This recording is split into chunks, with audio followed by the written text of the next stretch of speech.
माननीय सभापति जी, पश्चिम एशिया में चल रहे युद्ध और उससे बनी परिस्थितियों से हम सभी परिचित हैं। मैं आज संसद के उच्च सदन के सामने और देशवासियों के सामने इन विकट परिस्थितियों पर सरकार का पक्ष साझा करने के लिए उपस्थित हुआ हूं। पश्चिम एशिया में चल रहे इस युद्ध को 3 सप्ताह से अधिक का समय हो चुका है। इस युद्ध ने पूरे विश्व में गंभीर ऊर्जा संकट पैदा कर दिया है। भारत के लिए भी ये स्थिति चिंताजनक है। इस युद्ध से हमारे व्यापार के रास्ते प्रभावित हो रहे हैं। इससे पेट्रोल, डीजल, गैस और फर्टिलाइजर जैसे जरूरी सामान की रूटीन सप्लाई प्रभावित हो रही है। गल्फ देशों में करीब 1 करोड़ भारतीय रहते हैं, वहां काम करते हैं। उनके जीवन और आजीविका की सुरक्षा भी भारत के लिए बहुत बड़ी चिंता है। हॉर्मुज़ स्ट्रेट में दुनिया के अनेक जहाज फंसे हैं। उनमें बहुत बड़ी संख्या में भारतीय क्रू मेंबर्स हैं। ये भी भारत के लिए एक बड़ी चिंता का विषय है। ऐसी विकट परिस्थिति में आवश्यक है कि भारत की संसद के इस उच्च सदन से शांति और संवाद की एकजुट आवाज पूरे विश्व में जाए।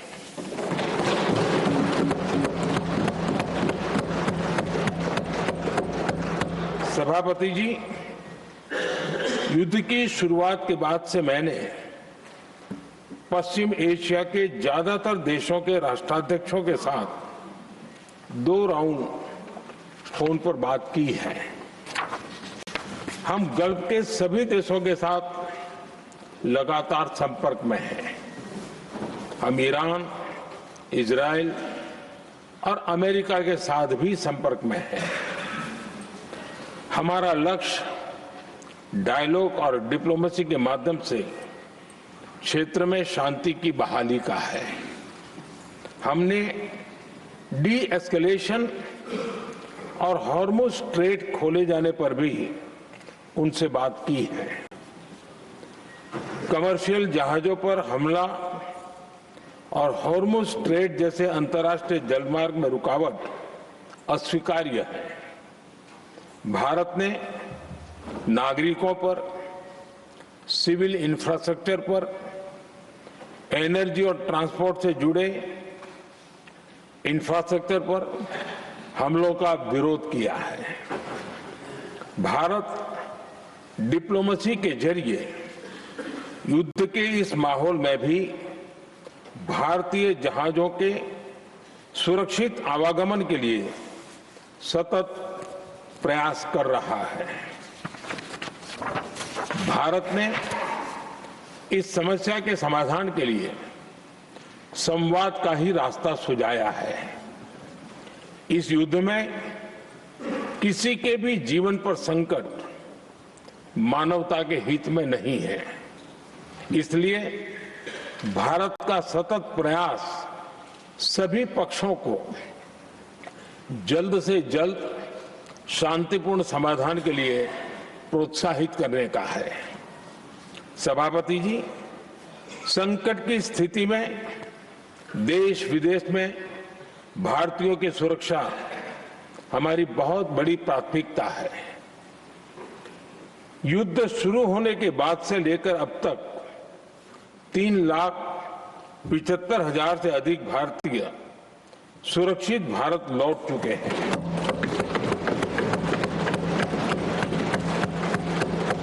ईरान से ही अभी तक 1000 से अधिक भारतीय सुरक्षित वापस लौटे हैं। इनमें 700 से अधिक मेडिकल की पढ़ाई करने वाले युवा हैं। हमारी सरकार संकट के इस समय में पूरी संवेदनशीलता से काम कर रही है। सभी देशों ने वहां मौजूद भारतीयों की सुरक्षा का पूरा आश्वासन दिया है। हालांकि ये बहुत दुखद है कि हमलों के कारण कुछ भारतीयों की मृत्यु हुई है और कुछ घायल भी हुए हैं। ऐसे मुश्किल हालात में परिवारजनों को आवश्यक मदद दी जा रही है। जो घायल हैं, उनका बेहतर इलाज सुनिश्चित कराया जा रहा है। सभापति जी, हॉर्मुज़ स्ट्रेट विश्व व्यापार के सबसे बड़े रूट्स में से एक है। विशेष तौर पर कच्चे तेल, गैस और फर्टिलाइजर से जुड़ा परिवहन इस क्षेत्र से बहुत बड़ी मात्रा में होता है। युद्ध के बाद से ही हॉर्मुज़ स्ट्रेट में जहाजों का आना जाना बहुत चुनौतीपूर्ण हो गया है। लेकिन विपरीत परिस्थितियों के बावजूद हमारी सरकार ने संवाद से, कूटनीति के माध्यम से रास्ते बनाने का प्रयास किया है। प्रयास ये है कि जहां से भी संभव हो वहां से तेल और गैस की सप्लाई भारत पहुंचे। ऐसी हर कोशिश के नतीजे भी देश देख रहा है। बीते कुछ दिनों में दुनिया के अनेक देशों से कच्चा तेल और एलपीजी से भरे जहाज भारत आए हैं।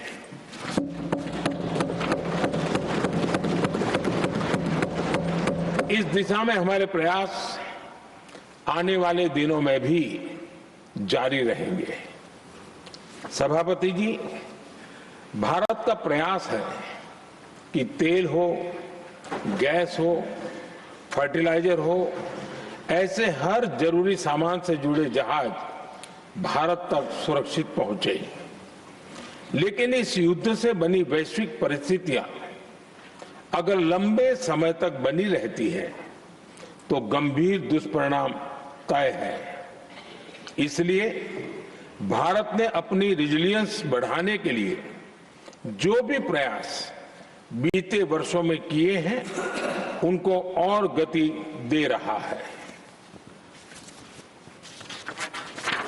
सभापति जी, कोई भी संकट हो, वो हमारे हौसलों और हमारे प्रयास दोनों की परीक्षा लेता है। देश ऐसे संकटों का बेहतर तरीके से सामना कर सके, इसके लिए बीते 11 वर्षों में निरंतर निर्णय लिए गए हैं। एनर्जी इंपोर्ट का डाइवर्सिफिकेशन ऐसे ही प्रयासों का हिस्सा है। पहले क्रूड ऑयल, एलएनजी, एलपीजी ऐसी एनर्जी जरूरतों के लिए 27 देशों से इंपोर्ट किया जाता था। वहीं आज भारत 41 देशों से एनर्जी इंपोर्ट करता है। बीते दशक में भारत ने संकट के ऐसे ही समय के लिए कच्चे तेल के भंडारण को भी प्राथमिकता दी है। हमारी तेल कंपनियां संकट के समय के लिए काफी मात्रा में पेट्रोल और डीजल का भंडार रखती हैं। बीते 11 वर्षों में 53 लाख मीट्रिक टन से अधिक का स्ट्रेटेजिक पेट्रोलियम रिजर्व भी डेवलप किया गया है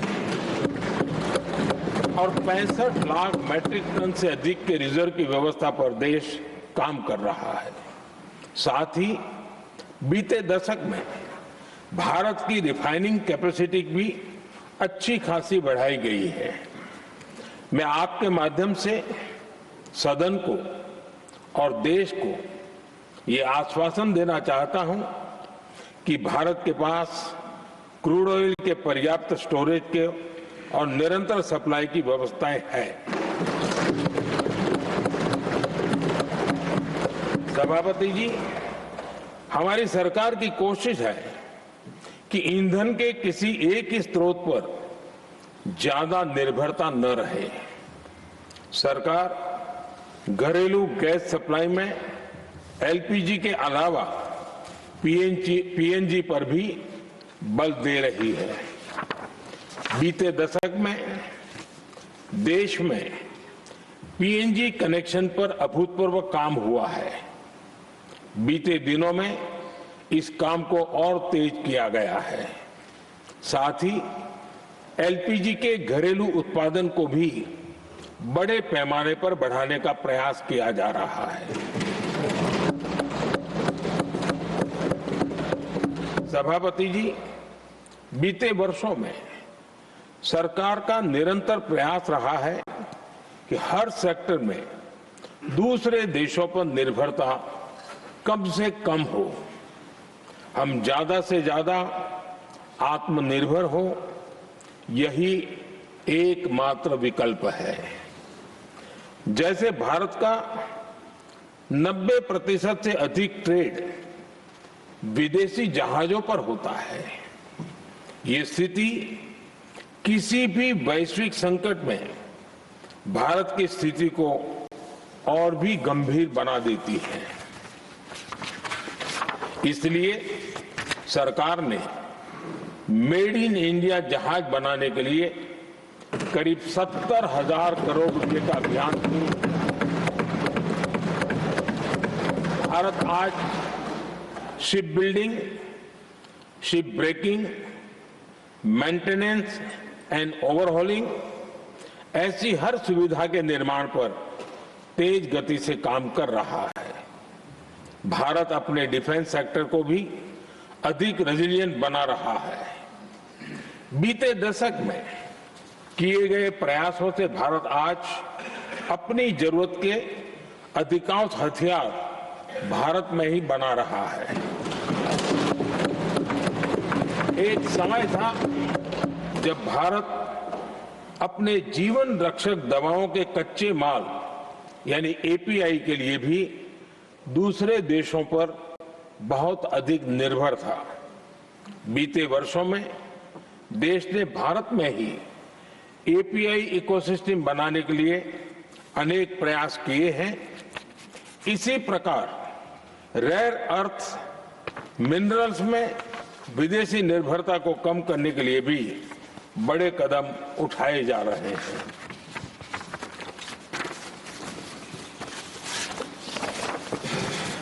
आदरणीय सभापति जी, वर्तमान संकट ने पूरी दुनिया की इकोनॉमी को हिला दिया है। अभी तक पश्चिम एशिया में जो नुकसान हुआ है उससे रिकवर होने में भी दुनिया को बहुत समय लगेगा। भारत पर इसका कम से कम दुष्प्रभाव हो, इसके लिए निरंतर प्रयास किए जा रहे हैं। हमारी इकोनॉमी के फंडामेंटल्स मजबूत हैं और सरकार पल पल बदलते हालात पर नजर रखे हुए है। सरकार इसके शॉर्ट टर्म, मीडियम टर्म और लॉन्ग टर्म ऐसे हर प्रभाव के लिए एक रणनीति के साथ काम कर रही है। भारत सरकार ने एक इंटर मिनिस्ट्रियल ग्रुप भी बनाया है। ये ग्रुप नियमित मिलता है और हमारे इंपोर्ट एक्सपोर्ट में आने वाली हर दिक्कत का आकलन करता है और ये ग्रुप आवश्यक समाधान पर भी निरंतर काम करता रहा है। जैसे कोरोना के समय में अलग अलग सेक्टर्स की चुनौतियों से निपटने के लिए एक्सपर्ट्स और ऑफिसर्स के एम्पावर्ड ग्रुप्स बने थे, वैसे ही कल ही ऐसे 7 नए एम्पावर्ड ग्रुप्स का भी गठन किया गया है। ये group supply chain, petrol diesel, fertiliser, gas, महंगाई ऐसे विषयों पर त्वरित और दूरगामी रणनीति के तहत कार्रवाई करने का काम करेंगे। मुझे पूरा भरोसा है कि साझा प्रयासों से हम परिस्थितियों का बेहतर सामना कर पाएंगे। आदरणीय सभापति जी, सरकार ये भी प्रयास कर रही है कि आने वाले बुआई के सीजन में किसानों को पर्याप्त खाद मिलती रहे। सरकार ने खाद की पर्याप्त सप्लाई के लिए आवश्यक तैयारियां की हैं। सरकार का निरंतर प्रयास है कि किसानों पर किसी भी संकट का बोझ न पड़े। मैं देश के किसानों को फिर आश्वस्त करूंगा कि सरकार हर चुनौती के समाधान के लिए उनके साथ खड़ी है।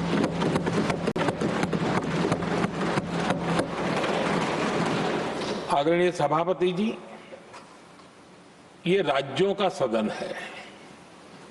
आने वाले समय में ये संकट हमारे देश की बड़ी परीक्षा लेने वाला है और इस परीक्षा में सफलता के लिए राज्यों का सहयोग बहुत आवश्यक है। इसलिए इस सदन के माध्यम से मैं देश के सभी राज्यों की सरकारों से भी कुछ आग्रह करना चाहता हूं। संकट के समय गरीबों पर, श्रमिकों पर, प्रवासी साथियों पर बहुत बुरा असर पड़ता है। इसलिए पीएम गरीब कल्याण अन्न योजना का लाभ समय पर मिलता रहे, ये सुनिश्चित करना होगा। जहां प्रवासी श्रमिक साथी काम करते हैं, उनकी परेशानियों को दूर करने के लिए प्रोएक्टिव कदम उठाए जाएं। ऐसी स्थितियों पर नजर रखने के लिए राज्य सरकारें विशेष व्यवस्थाएं करें तो इससे काफी सुविधा होगी। राज्य सरकारों को एक और चुनौती पर भी बहुत अधिक ध्यान देना होगा। ऐसे समय में कालाबाजारी करने वाले, जमाखोरी करने वाले बहुत एक्टिव हो जाते हैं। जहां से भी ऐसी शिकायतें आती हैं, वहां त्वरित कार्रवाई होनी चाहिए। जरूरी चीजों की सप्लाई निर्बाध चलती रहे, ये सुनिश्चित करना हर राज्य की प्राथमिकता होनी चाहिए। आदरणीय सभापति जी, मैं सभी राज्य सरकारों से एक अनुरोध और करना चाहता हूं। संकट चाहे कितना भी बड़ा हो, भारत की तेज ग्रोथ बनाए रखना हम सभी का दायित्व है। हमें इसके लिए हर जरूरी कदम, हर जरूरी रिफॉर्म्स तेजी से करते रहने होंगे। ये राज्य सरकारों के पास बहुत बड़ा अवसर भी है। ये टीम इंडिया की भी बहुत बड़ी परीक्षा है। कोरोना के महासंकट में केंद्र और राज्यों ने टीम इंडिया बनकर कोविड मैनेजमेंट का एक बेहतरीन मॉडल सामने रखा था। अलग अलग पॉलिटिकल पार्टी की सरकारें होने के बावजूद टेस्टिंग, वैक्सीनेशन से लेकर जरूरी चीजों की आपूर्ति टीम इंडिया के प्रयासों से ही सुनिश्चित हो पाई थी। हमें उसी भावना के साथ आगे भी काम करना है। सभी राज्य सरकारों और केंद्र सरकार के प्रयासों से देश इस गंभीर वैश्विक संकट का प्रभावी रूप से सामना कर पाएगा। आदरणीय सभापति जी, ये संकट अलग प्रकार का है और इसके समाधान भी अलग प्रकार से ही तय किए जा रहे हैं। हमें धीरज के साथ, संयम के साथ, शांत मन से हर चुनौती का मुकाबला करना है। आदरणीय सभापति जी, जैसा कि हम देख रहे हैं कि इस युद्ध को लेकर पल पल में हालात बदल रहे हैं, इसलिए मैं देशवासियों से भी कहूंगा कि हमें हर चुनौती के लिए तैयार रहना ही होगा। इस युद्ध के दुष्प्रभाव लंबे समय तक रहने की प्रबल आशंका है, लेकिन मैं देशवासियों को भरोसा देता हूं सरकार सतर्क है, तत्पर है और पूरी गंभीरता से रणनीति बना रही है, हर निर्णय ले रही है। देश की जनता का हित हमारे लिए सर्वोपरि है। यही हमारी पहचान है, यही हमारी ताकत है। इसी भावना के साथ मैं अपना वक्तव्य समाप्त करता हूं। बहुत बहुत धन्यवाद।